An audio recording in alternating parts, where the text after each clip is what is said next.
ओम खड्गं चक्रगदेषु चाप परिघां शूलं भुशुण्डिं शिरा शंखं सन्ददधिं करैस्त्रिनयनां सर्वाङ्गभूषावृतां नीलास्मद्युतिमासपाददशकां सेवे महाकालिकां यामस्तौ स्वपिते हरौ कमलजो हन्तुं मधुं कैटभम्। माँ भगवती का ध्यान करते हुए इन नवरात्रों में आप सबका स्वागत करते हैं। नवरात्र के अवसर चल रहे हैं और आचार्य वाणी पर मैं आचार्य डॉक्टर विक्रमादित्य आपके समक्ष हूँ। ये हमारा चैनल है, इसके द्वारा हम नवरात्र में किस प्रकार से भगवती का स्तवन किया जाए वो आपके समक्ष उपस्थित कर रहे हैं। भगवती के विभिन्न स्वरूप शास्त्र में वर्णित किए गए हैं और सबके सब जीवन में कल्याण का मार्ग प्रशस्त करने वाले हैं। सबके सब आपके जीवन के कष्टों को दूर करने के अद्भुत सामर्थ्य रखते हैं। हम केवल उनकी आराधना करें, अपनी मनोकामना उनके समक्ष रखें, देखिए कष्ट दूर होंगे। इस संसार के कष्टों को दूर करने के लिए भी जो शास्त्र में नियम बनाए गए हैं वो गलत नहीं है, उनको हमें समझना चाहिए। इस संसार में कष्ट भोगने के लिए नहीं आए हम, इस संसार में कल्याण का मार्ग प्रशस्त करने के लिए आए हैं। जीवन के कष्टों को दूर करने के लिए भगवती के विभिन्न स्वरूपों का जो वर्णन शास्त्र में किया गया है उनको हमें समझना चाहिए। जीवन में कष्टों को दूर करने के लिए यह भगवती का जो कालरात्रि स्वरूप है बड़ा भयंकर स्वरूप है, जिसमें मां भगवती विशेष तौर पे गर्दभ पर आरूढ़ है और उनके 4 दिव्य हाथ हैं। विद्युत का उन्होंने एक माला, जो विद्युत की तरह चमकने वाली जो माला है वो गले में धारण कर रखी है। खड्ग उनके हाथ में है और विशेष तौर पर एक वज्र के स्वरूप में भी अस्त्र उनके हाथ में रहता है और दूसरा हाथ वरद रूप में आशीर्वाद देने के लिए है।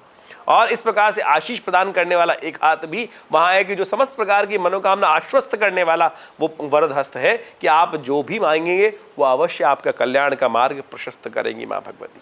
जीवन में शत्रु बहुत परेशान करते हैं, हम सब शत्रुओं के संहार में लग जाते हैं। दुर्गा सप्तशती में एक मंत्र आया है कि उस मंत्र का जप करके आप अपनी शत्रुता को समाप्त कर सकते हैं। यह व्यक्ति के मन की मंशा है, उसको समाप्त करने की आवश्यकता है कि शत्रुता मन में समाप्त हो जाए।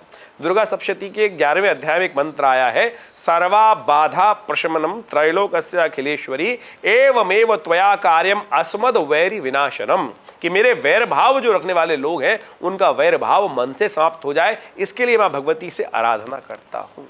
तो समस्त प्रकार के जब तक वैरी रहेंगे, जब तक आपका अहित करने वाले लोग इन संसार में विद्यमान रहेंगे, तब तक आप साधना भी नहीं कर सकते। सोचिए, भारतीय संस्कृति में इस बात को, सनातन पद्धति में समझाया गया इस बात को कि अपने शत्रुओं को समाप्त करना, शत्रुता का समाप्त करना भी परम आवश्यक है, क्योंकि अगर नहीं होगी तो क्या होगा, मन शांत होगा ही नहीं।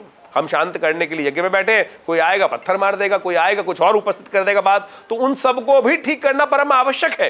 तो उसके लिए ही शास्त्र में ये नियम बनाए गए हैं। तो आप मां भगवती को प्रसन्न करने के लिए कहा जाता है कि आज के दिन शहद से मां भगवती का स्नान कराया जाता है। शहद से बने हुए जो भोज्य पदार्थ हैं वो भगवती को अर्पित किए जाते हैं और उनके द्वारा ही भगवती की यज्ञ में आहुति प्रदान की जाती है और काली मिर्च की आहुति प्रदान की जाती है भगवती महाकाली को प्रसन्न करने के लिए।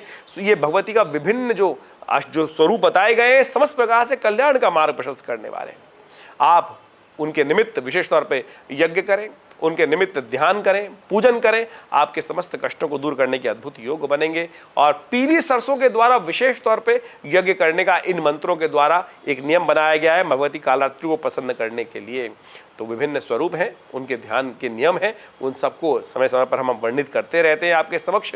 तो आप भी यज्ञ में विवेकानंद योगाश्रम में हम सुंदर यज्ञ का आयोजन कर रहे हैं, आप उसमें भाग ले सकते हैं। ये नवरात्र पर्यंत चलने वाला यज्ञ है और इसमें बहुत सारे नियम बनाए जाते हैं, किस प्रकार से बैठना है, किस प्रकार से वस्त्र धारण करने हैं आपको, वो सब हमारे इन नंबर्स पे आप फ़ोन करके जान सकते हैं। और इस नवरात्र के यज्ञ में भाग लेकर आप अपने कष्टों को दूर करने के योग बना सकते हैं। ये भगवती का श्री विग्रह है जो मुल्तान से आया 1947 में और वहाँ बहुत बड़ा विशाल मंदिर, करीब 300 साल पुराना मंदिर भगवती का रहा और वहाँ से ये भगवती विवेकानंद योगाश्रम दिल्ली में अवतरित हुई, इनको प्रतिष्ठित कराया गया और अद्भुत प्रकार से आज भी लोगों के समक्ष इनकी मनोकामना सिद्धि का योग, जो लोगों की मनोकामना सिद्धि का योग बनता है, आप भी उस यज्ञ में भाग लें। नवरात्र में सहस्त्र चंडी सुंदर यज्ञ का, भगवती के को प्रसन्न करने का यज्ञ का आयोजन किया गया है। आप इस यज्ञ में सम्मिलित होकर अपनी मनोकामना सिद्ध कर सकते हैं। धन्यवाद।